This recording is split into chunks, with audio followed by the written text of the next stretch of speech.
Nasib Oklin-Via, kini resmi dipolisikan Umi Pipik buntut konten jilat es krim.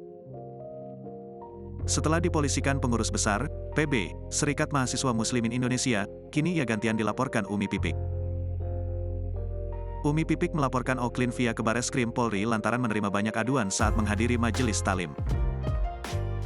Umi Pipik melaporkan selebgram Oklin-Via ke Bareskrim Polri pada Rabu, tanggal 16 Agustus tahun 2023. Oklin dilaporkan buntut aksinya yang viral karena memakan es krim dengan posisi di depan seorang pria. Laporan Umi Pipik diterima yang terregister dengan nomor LPB 253-8-2023 SPKTBARESKRIM tertanggal tanggal 16 Agustus tahun 2023.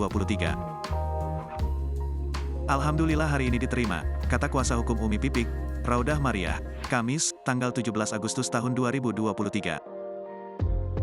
Raudah mengatakan kliennya merasa terpanggil untuk melaporkan Oklin setelah mendapatkan sejumlah aduan saat menghadiri majelis talim.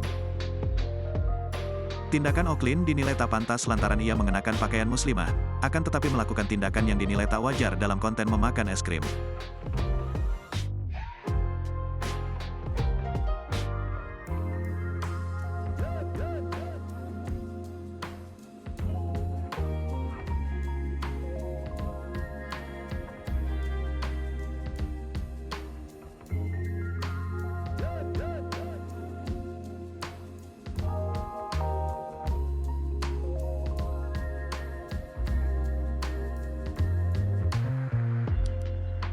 Chapter 6.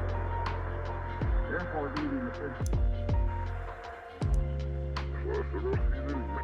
the